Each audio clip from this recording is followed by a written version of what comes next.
Probably it's time to overhaul PhilHealth and change the board for not complying what the law requires. Napapanahon ng balasahin o palitaan ng mga Board of Director ng Philippine Health Insurance Corporation o PhilHealth. Ito ang pinalutang na ideya ni Supreme Court Associate Justice Antonio Co. Jr. sa naganap na ikatlong round ng oral arguments kahapon. Kaugnay ng mga petisyon na humihiling na pigilan ang paglilipat ng pondo sa National Treasury. Ayon kay Justice Co, baka kailangan ng ayusin ang pamumuno sa state health insurer dahil na rin sa hindi pagsunod sa hinihingi ng batas.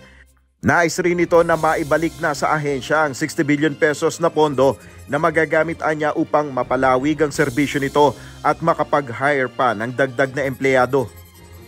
As long as the government recognizes now, it is now incumbent on the part of government to return the 60 billion that was transmitted already.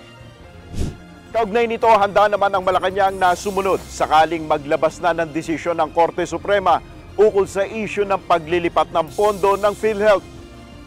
Kung ano po ang ipag-uutos ng Supreme Court, yan po ay susundin natin. Hindi po natin tututulan, hindi po natin lalabanan kung ano po ang inuutos ng Supreme Court.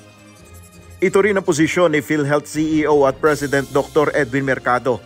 Samantala, ukol naman sa panawagang i-overhaul ang PhilHealth, tiniyak ng PhilHealth Chief na babantayan naman niyang mabuti ang performance ng Board of Directors para sa nararapat na pananagutan.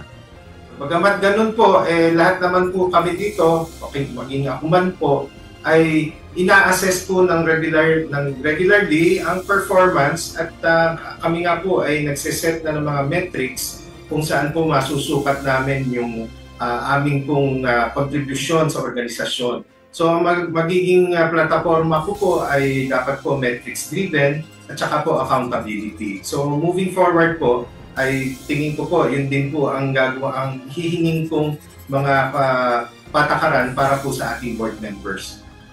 Nel Maribuhok, UNTV News and Rescue. Diyos ang aming sandigan, serbisyo publiko ang aming pinahalagahan.